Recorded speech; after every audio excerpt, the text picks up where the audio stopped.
Eny ary havana malala amin'ny tompo miditsika amin'ny andiany faharoa amin'izao fandaharana izao dia ny amin'ny psikôlôjia moa izany izay nometsika ny lohateny hoe fa miova amin'ny fanahoazana ny saina. Misy taonina avy amin'ny Rômana 12:2. Amin'ny farany teo moa dia nahitatsika ny fampidirana ny amin'ny fandaharana, nahitatsika ny antony ilantsika amin'ny fandaharana ity, ary nahitatsika tamin'izany rehefa tafiditra amin'ny fiainana ny olona ankehitriny ny resaka psikôlôjia ka rariny hoantsika kristianina raha mahalala izay hahafahantsika mahalala ny teny hoantsika mamaly mahakasika ny resaka psikôlôjia io. Nahitatsika tamin'ny farany koa ny hoe mahatsiry sy fanasina antsika mpino dia ahoana inona ny toerana tokony horaisitsika miatrika izany psikôlôjia izany. Dia nahitatsika eo fa ny zavatra rehetra ampianarina eto dia mila manondro ny filazantsara mandrakariva mitarika antsika hanana fiainana fanandrify amin'ny filazantsara, ary koa hoe hiorina sy hijoro amin'ny fiainana mandrakariva ary ny faharetana hatramin'ny farany. Jerentsika koa tamin'ny farany fa ny firafitry fandaharana ity isaky ny manao fandaharana dia ahitantsika ny fijery ny psikôlôjia mahazatra, ny fijery ny tenin'Andriamanitra, ary koa ny fampiharana ny kristianina an'izany psikôlôjia izany, an'izany lohahevitra izany miatrika an'izao tontolo izao. Anjarantsika androany ary mbola ao anatin'ny fampidirana ihany dia ny famaritana amin'ny resaka hoe psikôlôjia. Mila fantaritsika alohan'ny resahana zavatra maro inona ilay atao hoe psikôlôjia, inona ny zavatra tsy tokony hifangaro amin'ny psikôlôjia, inona ny hoe psikôlôjia ara-potohevitra raha ampitahaina amin'ny soratra masina, inona koa ny psikôlôjia raha araka ny mahazatra ny olona sy ny fiainan'ny kristianina miatrika izany. Ka araka izany voalohany dia ny psikôlôjia dia voambolona roa natambatra, ka raha dika amin'ny teny tsotra dia hoe fandalinana na fandinihana ny amin'ny aina na ny amin'ny fanahin'ny olona, satria psike no voambolana nampiasaina, ary izany psike izany dia mety ho afaka adika ho fofinaina, mety ho afaka adika ho fanahy, ary mety ho afaka adika ho aina. Samy azo andikana ny psike daholo ireo voambolana telo ireo. Fa raha adikatsika amin'ny teny gasy, amin'ny kolotsaina malagasy izay milaza fa hoe ny fanahy ny maha olona, dia izay mihitsy no hoe psikôlôjia, dia ilay hoe fandinihana na fandalinana na famantarana ny fanahy. Io psikôlôjia io moa zany dia afangaron'ny olona matetika, fa eto isika dia hanazava azy fa misy ny zavatra hafa izay mety afangaron'ny olona amin'ny psikôlôjia. Ohatra amin'izay ny resaka parapsikôlôjia, tafiditra ao amin'izay ny resaka voyance, tafiditra amin'izay ny resaka médium. Ny parapsikôlôjia moa zany dia ilay hoe sahala amin'ilay olona mijery andro, raha ohatra ka hoe jerentsika amin'ny malagasy tsotra dia ilay hoe mijery kintana, mijery andro, ilay mpanandro eny parapsikôlôjia, tafiditra ao anatin'ny parapsikôlôjia fa tsy ao anatin'ny psikôlôjia. Misy koa ny resaka hoe hypnotisme, dia zavatra tsy dia fahitantsika loatra angamba raha antsika eto Madagasikara, fa ampiasain'ny olona sasany io any ivelany, dia karazana hoe ny hypnotisme zany dia hoe tsy tompony tenanao intsony ianao fa olona hafa no mampanao anao ny zavatra tokony fataonao. Dia misy koa ny resaka hoe psikisme na ao anatin'izay ny psikiatria, dia amin'io indray dia tsy le psikôlôjia mahazatra atsika ho lazaintsika eto, fa ny amin'ny psikisme na psikiatria zany dia ny resaka hoe fitsaboana ny fikorontana-tsaina. Fitsaboana zany io, misy ny lazaina hoe clinical psychologie, izany hoe psikôlôjia ara-pitsaboana. Amin'io indray dia mamantatra sy mamoaka fotsiny ny olana misy ara-tsain'ilay olona, fa tsy miditra amin'ny fitsaboana. Fa ny fitsaboana dia ny psikiatria no manao azy. Io moa tsy dia idirantsika lalina ireo lohateny sasany, fa mila fantatsika fotsiny izay raha handinga ny resaka psikôlôjia isika, fa misy an'ireo izay mety hafangaron'ny olona amin'ny psikôlôjia. Ny psikôlôjia ara-potokevitra dia ahoana ny fijerin'ny soratra masina amin'izay. Ny psikôlôjia ara-potokevitra zany dia mijery ilay définition na ilay famaritana tenenintsika tary tamin'ny voalohany, dia ilay famaritana miainga amin'ilay voambolana, tsy miainga amin'ny eritreritry ny psychologue na ireo mpandinika satria ny psychologie taty aoriana dia maro lasa maro sampana ary izay olona manao dia samy mitondra araka ny faharesendahany fa tsy misy tena hoe ity no atao hoe psychologie dia tsy mahazo miala amity lasa tsisy an'izay tsony ny psychologie satria ny psychologie moa dia azo lazaina hoe hard science zany hoe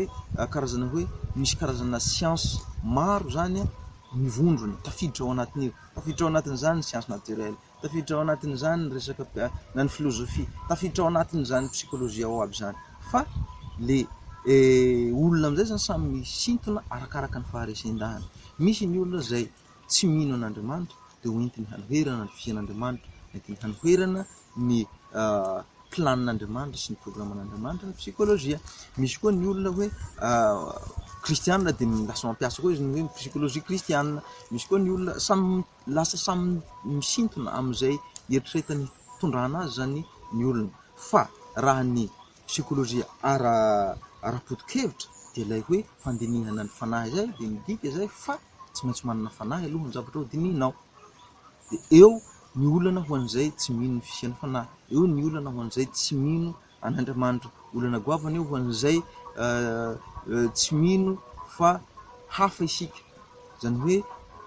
ho an'izay mino ny évolution zany dia tsy mety aminy izay famaritana ara-potokevitra zay nefa na tiany na tsy tiany dia izay le hoe psychologie dia fandinihana sy famantarana fandalinana ny fanahy dia tsy mety aminy zay ho an'izay tsy mino ny fanahy satria maro ireo psychologue zay milaza sy manaiky fa ny évolution naha olona ny olona zany hoe iray razana ihany ny rajako sy ny olombelona olana lehibe ho an'zareo io resaka hoe fanahy io satria amin'izay fotoana zay raha vao hanaiky ny fisian'ny fanahy izy zany hoe raha vao tena hanaiky ny psychologie araka ny maha psychologie azy izy dia lasa manohitra ny finoana noho izany dia lasa hoentiny sy nitonony amina fahatapahakevitra hafa faharesendahatra hafa ny psychologie palahelo moa fa tsy novay ny anarany hoe nataon'ny psycholo zavatra tsy hafa tsy fantatra fa mbola nitazominy ihany maha psychologie azy ka amin'ireo zany dia amin'ireo karazan'olona ireo dia lazainy fa ny sainy sy ny fomba fandinihana no tena dinihiny ao ary amin'izay fotoana zay aza dia lasa misy koa psychologie ampiasainy amin'ny biby jereny hoe manao ahoana ny fomba fisainan'ny alika fomba fisainan'ny akoho dia sahala amin'izay koa ny fomba fisainan'ny olombelona rehefa avy eo satria izy mieritreritra fa mitovy sokajy amin'ireo biby ireo zany ny olombelona ka raha araka zay fotokevitra tena ijoroan'ny psychologie zay zay ilay hoe maha hoe fandinihana ny fanahy azy zay dia tsy diso ho azy raha jerena tarafina amin'ny soratra masina satria sahala amin'izay koa ny soratra masina dia mitady izay hamonjena ny fanahy io mijery any fanahy io mandinika ny fanahy io fa ny fomba amaliana ny olana dia mety ho samy hafa na io psychologie io izay mahazatra ny olona na ny soratra masina fa raha ny ara-potokevitra aloha avelantsika izay mahazatra ny olona fa raha ny ara-potokevitra aloha amin'ny maha psychologie dia tsisy anoheran'izany ny soratra masina satria ny psychologie dia araka ilay nitenentsika tamin'ny farany teo dia voambolana fotsiny ny fidiana fa zavatra efa iainantsika andavanandro ary efa zavatra efa fantatry ny tompo koa satria raha hiresaka amin'ny olona atsika dia mazava ho azy fa mifanaraka amin'ilay toe-tsain'ilay olona resahantsika no resahantsika aminy tsy mitovy ny firesahantsika amin'ny zazakely sy resahantsika amin'ny olon-dehibe tsy mitovy ny resahantsika amin'ny olona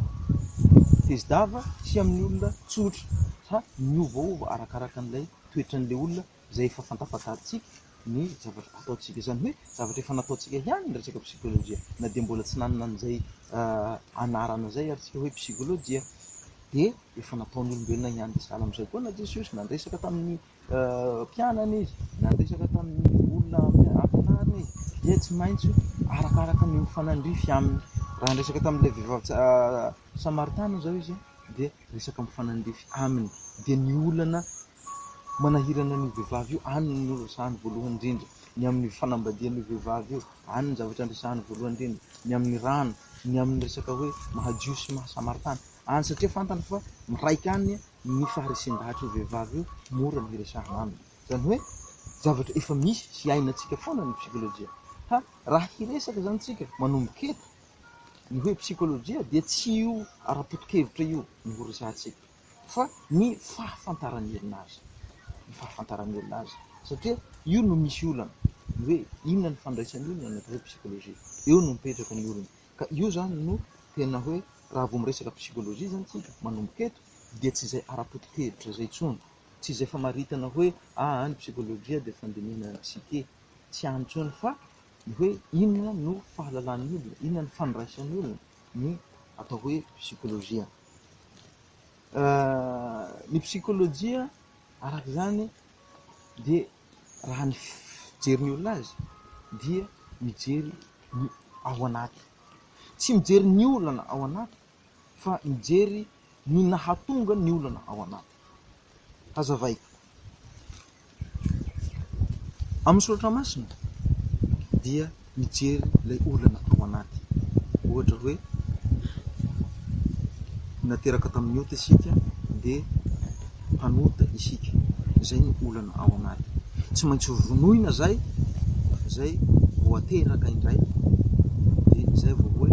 lasa pony ny lanitra. Ny amin'ny psikolojia tsy izay, fa ny azy raha misy olana aminao dia aminy aloha zavatra ity velany misy toetra, ohatra toetra ratsy, ohatra hoe ataontsika hoe tia mandainga, dia aminy zavatra ity velany dia karohiny avy aiza zay fototra zay, fa ny azy tsy mifototra maha hoe mpanonta anao ny karohiny, fa ny azy mifototra tadiaviny dia hoe iza no tompon'andraikitra amin'ny mahatonga anao lasa mandainga. Ao zay ny ray aman-dreny, ao zay ny fitaizana, ao zay ny fiarahamonina. Io ny isan'ny olana lehibe eo amin'ny psikolojia mahazatra sy ny soratra masina, satria ny psikolojia mahazatra zany dia mijery zay hoe iza ankoatranao zay teneniny dia tadiaviny zay olona hafa ho tompon'andraikitra amin'ny zavatra ataonao zay tsy mety. Ary maro, ohatra zao any amin'ny faritra Mandroso, maro ny olona zay tokony higadra fanamono olona, fa porofon'ny psikolojia hoe tsy fidiny azy ane io, satria ny toerana nahalehibe azy, ny fanabeazana azo nahatonga azy nanao an'io, nisy traumatisme nahazo azy na nisy zavatra nihatra tamin'ny lohany, tamin'ny fandinihany, tamin'izy mbola kely, dia lasa io ny toetrany, dia noho izay dia lasa halefahina ny sazin'ilay olona, na tsy omena sazy mihitsy ilay olona, satria nanina, satria lazaina hoe tsy tompon'andraikitra amin'ny zavatra nataony ilay olona. Ho jerentsika lalandalina zay raha tarafintsika amin'ny soratra masina, fa aleo mihaihira vetivety asika. Dada umbani funina itandamanita iwe nilala umbana lala rungu bakangila ni aminaye bakwangi amituze mama tatsengi suwa wamindu sawaminaye bisara ruwe sambi ya fangilana lala naye lulalanduse ka angaiya mangurike agasawu waminduse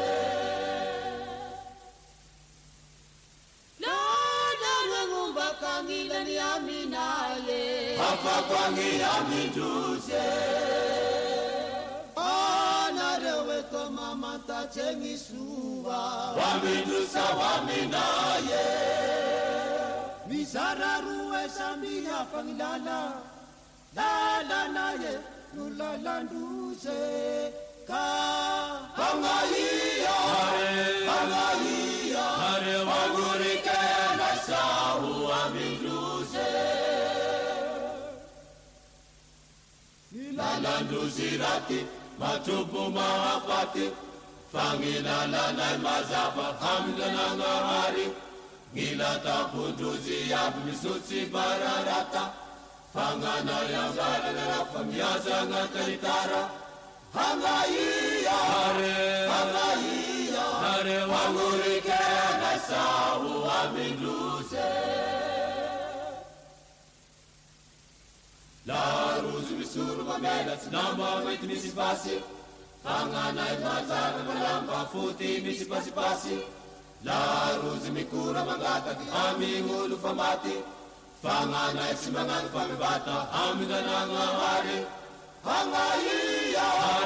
hangahia hare hamorikela saho amindroze lalatoka vaoroso ahorie tsy afafaho ampamonjy de Jesosy zay namoiny ainy ka ori onareo milalanaye lalatoka vaoroso ahorie tsy afafaho ampamonjy de Jesosy zay namoiny ainy ka ori ilalanaye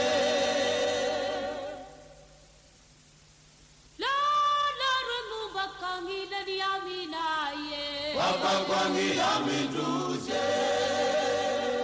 kanareweto mamata chengisua wamindrusa waminaye misararuwe samia kangilana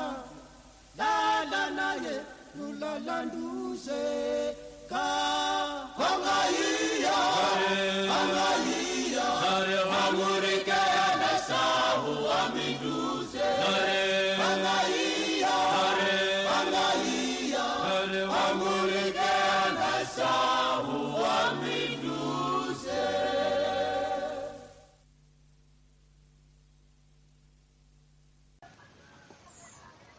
raha ohatra hoe jerentsika ny soratra masina dia milaza fa manana safidy isika raha jerentsika ny soratra masina dia milaza fa tsy ny tontolonao akory no hoe homenao tsiny amin'ny zavatra rehetra ataonao tsy mety fa ny tenanao satria ianao no nomena ny safidy araka ny teniny ohatra hoe jerentsika zao hoabolana dia ataontsika an'izay hoabolana 2020 ny mpavidy dia milaza fa avy ao amin'ny fo mipirany faharatsiana ao anatinao ao ekena fa ny maso no karazana hoe varavarankely araka ny soratra maso fa hoe andraisatsika zavatra rehetra kanefa ny avy ao am-po i Jesosy mahaloto ny olona satria iny no mivoaka zany hoe ny mahaloto anao tsy le zavatra manodidina anao tsy na inona zany lazaintsika hoe environnement na tontolo ny ainanao sy nisy anao dia tsy iny no tompon'antoka ny amin'ny mombanao fa ny fonao ny toeponao ary io resaka toepo io ny tsy nahafaka andrikaina tsy nahafaka andresao satria ikaina na dia nanana toepo ny alina nanana toepo tsy tia ary zany nivoaka tamin'ny famonoana any abela rahalainy sahala amin'izany koa ny Esau nanana toepo tsy miraharaha ny fizokiany nataony tsinotsinona nanana toepo tsy mivaky loha araka le tenentsika tsy niankina amin'ny fitezana azy zany tsy lazaina hoe ny ray aman-dreny zao tsy izay fa ny fony no fa ratsy ary zay fo ratsy zay no anatonantsika amin'ny Jesosy tadiavantsika fanavaozana ao amin'i Jesosy ary zay moa le lohatenitsika hoe fanavaozana ny saina zany hoe ny psikology raha mandinika dia mijery hoe iza no nahatonga anao hanao anio olona hafa no tadiavinao olona hafa no karohiny hoe nahatonga anio environnement na tontolo hafa no tadiaviny hoe nahatonga anao anio fa izy tsy mijery hoe ianao no tompon'antoka ianao no tompon'andraikitra olana io eo amin'ny soratra masina satria raha jerena amin'ny soratra masina dia nomena safidy malalaka ny tsirairay hitantsika zany ohatra hoe ao amin'ny Deutéronomie dia nahitatsika ny ten'Andriamanitra milaza hoe meko anao ataoko alohanao ny fiainana sy ny fahafatesana safidio ny fiainana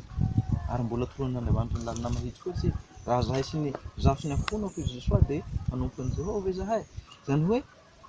napetraky ny soratra masina eo anolohantsika ny safidy fa tsisy zavatra hoe ny environnement no miteraka an'izao raha ny soratra masina no ekentsika dia izay zany tokony fomba fijerintsika ary io no mahatonga atsika tsy lazaina hoe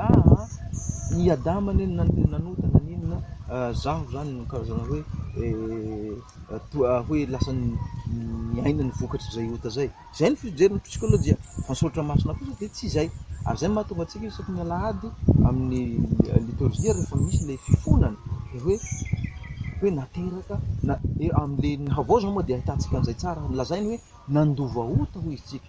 am'le liturgie vaovao lazainy hoe nandova ota tsika sady avy eo koa mbola nanota de mendrika ho faty tsy hoe lona mandrakizay zany hoe tsy hanometsiny andrakotry sy rabehiany fa tena tompona antoka feno tompona andraikitra feno diso zao iadama satria iada ny vady nomenao ahy Eva nomenao ahy nahatonga hihinana tompona andraikitra izy satria tsy nitereny Eva izy hihinana safidiny fa nalalaka izy hihinana ary izy nomenan'ilay hafatra izy ny tenan'Andriamanitra hoe aza hihinanana io nefa zay zavatra zay novany zay no nanday izy ary mihinana ihany le zavatra efa nandavan'Andriamanitra azy arak'izany dia raha ny soratra masina jerena de tompona andraikitra mitsirairay amin'ny zavatra atao tsy araka ny fijerin'ny psikolojia hoe victime zay zany fijerin'ny psikolojia hoe victime isika noho ny toerana misy antsika zay mahatonga an'izao zavatra rehetra rahatry zao fa itsika dia tsara tamin'ny voalohany zay ny fijerin'ny psikolojia hoe itsika metana tsara sy ara-dalàna fa victime ny manodidina victime ny zavatra mahazo atsika tsy izay ny an'ny soloramasina tsy izay ny an'ny baiboly ny ten'Andriamanitra fa ny an'ny baiboly de tsotra hoe tompona andraikitra ianao omenanao ny fiainana omena eo alohanao koa ny fahafatesana anjaranao misafidy hino an' Jesosy ve ianao sa hitoky tena ve ianao hitoky amin'ny tenanao ve ianao hatoky tena foana ve ianao hanetry tena ve ianao sa hirehareha fotia sa hankahala hamelahelaka sa hitazony olom-po izany zavatra zany de efa voa fa ny ao anaty de le hoe Adama ela nateraka indray ve ianao sa mbola tsy nateraka indray mamono ny Adama ela amin'ny enina sy ny fibebana isan'andro ve ianao sa mikarakara sy manome sakafo ny Adama ela anao isan'andro zay zavatra tokony hampandinika atsika zay manaiky an' Jesosy ho tompo amin'ny fiainanao ve ianao sa mametraka ny tenanao ho tombo ny fiainanao safidy malalaka io tsisy manery atsika io raha ohatra zao Jesosy ohatra zao Jesosy ndray mandeha nilaza tamin'ny mpianany hoe aza matahotra ianareo aza matahotra ny fonareo mino an'Andriamanitra mino ahy koa amin'ny fotoana zay hidirany zavatsarotra zay hidy handalovan'ireo mpianan'ireo zavatra sarotra fa zany Jesosy hoe aza matahotra amin'ny psikolojia dia tsy mitombina zay satria inona ny amin'ny psikolojia de hoe ny zavatra manodidina anazy fahafatesana manodidina ny mpianatra fanenjehana manodidina ny mpianatra famonoana normal be amin'ny psikolojia raha matahotra raha mandositra raha nanday Petera moa ve izy tsika zany raha tsy nibebaka Petera de nanao an'izao Jesosy hoe normal aminao Petera raha nandahy ianao satria sarotra be any nanaiky anao ahy eo misy olona hamono anao eo salan'izao tsy izay ny Jesosy fa nohatra am'izay afaka misafidy ny tsy hatahotra anao Petera afaka misafidy ny mijoro ho ahy anao Petera meko anao zay safidy zay ary efa teneniko anao am'izao hoe aza matahotra anjaranao ary io no mampiavaka ny voalohany indrindra am'izao fidirana voalohany amin'ny fampidirana zao psikolojia sy ny soratra masina ny psikolojia de zay hoe mijery hoe iza ny tokony ankoatranao ny psikolojia de mijery hoe ny manodidina anao nahatonga nanao an'io tsy fidinao azy io nanao anie tsy tokony tenanao taminanao an'io satria ny psikolojia lasa ohatrany hoe resaka hoe ohatrany hoe resaka hoe itia de tsy maintsy miteraka an'izao nefa tsy izay namoronan'Andriamanitra ny olona namoronan'Andriamanitra ny olona de hoe olona ty de afaka misafidy amin'ny fotoana rehetra tsy misy olona tsy manan-tsafidy amin'ny fotoana anankiray ary esorana eritreritranao raha ohatra hoe misy fotoana anao ka zao ny tsy fidy koa fa tsy maintsy manao an'iny de farany tadiavantsika titre am'izay lazana anazy hoe lainga masina satria ny raha tsy nataoko zay de lasa hovonoin'ny olona ny haniny na lasa hanao an'izao na rehefa ota dia ota, rehefa tsisy sitrapon'Andriamanitra dia tsisy sitrapon'Andriamanitra. Tsisy ananantsika excuse, tsisy ahafahantsika milaza hoe tsy tompon'antoka aho, tsy tompon'andraikitra. Araka ilay hira hoe tompon'andraikitra feno, tompon'antoka feno amin'ny safidinao ianao. Ka tadidintsika mandrakariva zay. Raha milaza zany Jesosy hoe fiadanana nomeko anareo, dia anjaranao hanaiky an'izay fiadanana zay ve, handray an'izay fiadanana zay ve, sa tsy handray an'izay. Fa raha mikorontana ny mandilina dia korontana hanaraka ny mandilina. Zany hoe raha adika amin'ny tsotsotra dia hoe raha hatreto ny enjen'ny psikolojia dia ambonimbon'izay misoratra masina. Satria nanino? Satria ny psikologa zany dia manoro anao hoe efa io ny misy anao, efa io no niterahana anao, efa io no nanabeazana anao. Fa Andriamanitra kosa dia milaza hoe tsy izy io, afaka manao mihoatra an'io ianao, afaka manao tsaratsara lavitra noho io anao. Zany dia tsy mandeha ho azy, ary zay dia pahatsiarovako antsika fa zao tenenitsika zavatra hazavaiko eto zao dia tsy natao ho an'ny olona ivelan'ny fanjakana, dia ny fanjakan'Andriamanitra, satria tsy fantany zany. Ary na dia azony aza ny zavatra hazavaiko dia tsy hisy tombotsoa ho an'ny fiainana. Satria inona ny antony? Satria izy tsy manana an Jesosy. Satria ny ahafahantsika mihoatra an'izay fenitra faratampony apetrany psikolojia zay dia satria tsika manana ny fanahy masina, satria tsika manana an Jesosy. Fa raha ny herintsika, ny fahaizantsika, ny fahefantsika tsy ahafahantsika manao an'izay. Zany hoe mila fantatsika fa ny fanahy masina rehetra no ahafahantsika mihoatra io eritreretin'ny psikolojia hoe tsy ahafahana mihoatra. Mbola ho hitantsika manaraka moa izay resaka hoe fanahy saina zay, satria raha io zavatra tenenitsika mahakasika ny psikolojia aby io dia miainga ety ambonimbony dia miresaka aina. Fa misoratra masina kosa Jesosy kosa dia miditra lalindalina kokoa dia miresaka fanahy. Izay io no tena ao anatiny, io no ifandraisana amin'Andriamanitra voalohany indrindra. Ary io no mila ateraka indray amin'ny fanahy masina voalohany indrindra. Ary io no mampiova ny natiorantsika hiala amin'ny adalahela ho ao amin'ny Jesosy. Ka mbola ho hitantsika izay resaka hoe aina sy fanahy zay. Fa amin'izao zany dia mila tsaroantsika hoe ihany fa na miteny ahoana na miteny ahoana ny psikologa dia ny azy ny zavatra hoteneniny dia tapitra amin'izay eo hoe tsy tompon'andraikitra anao, tsy fidinao azy, tsy anao ninao an'io. Fa kosa ny an Jesosy ny ansoratra masina dia tsy izay, tsy tapitra eo, fa mijery kokoa hoe ianao dia manana safidy mandrakariva,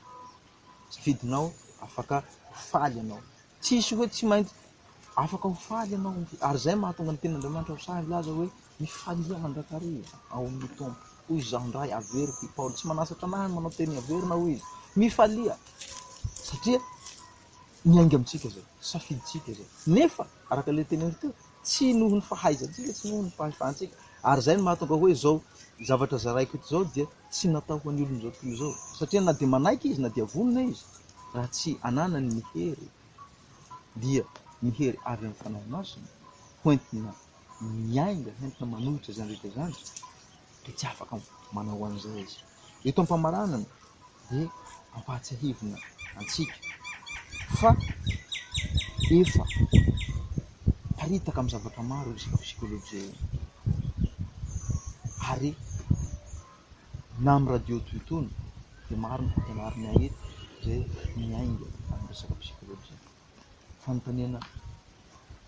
apetraka dia hoe hionona amin'izay ve tsika, sa kosa hatoky sy hino? Fa Jesosy mahita ny zavatra rehetra, ka noho ny amin'ny Jesosy dia afaka mandaha aho, afaka manaiky aho. Raha ny psikolojia zao dia ilaza hoe ohatra hoe misy fahotana mahazatra anao, tsy hainao intsony miala aminy, dia io ny psikologa hanao an'izao hoe zao no nahatonga an'io, nisy hoe zao nisy zavatra tsy ampy tamin'ny fahazazanao, na nisy zavatra nidona tamin'ny fahazazanao, tapitra hatreo. Ny saotra masina tsy mijanona hatreo, fa mbola milaza izy hoe mantsira amin'Andriamanitra. Ka iza ane sarotra izay nataonao? Sarotra ane, tena tsy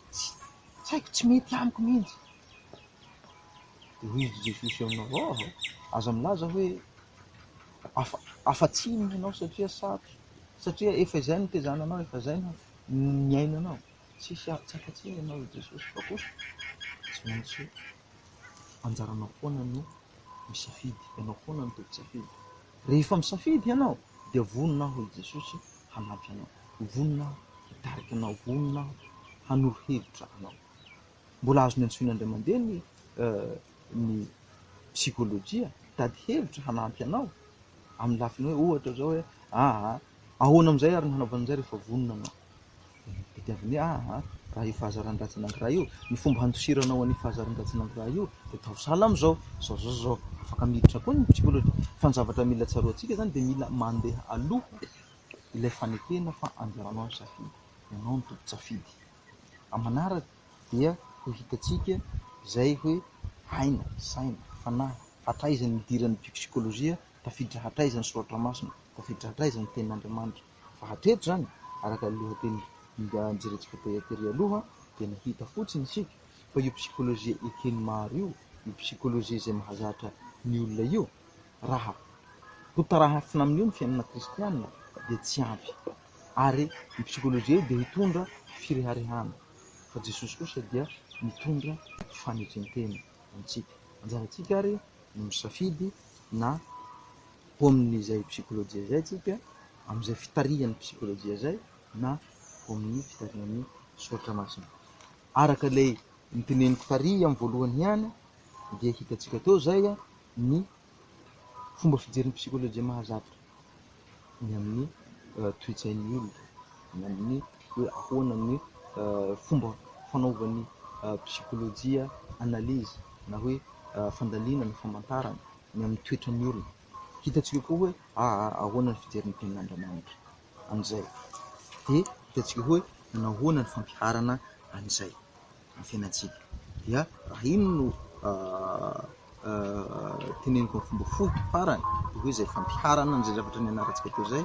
dia ny fanekena fa na inona lazain'ny psikologa, na inona lazain'ny psikolojia dia fantaro fa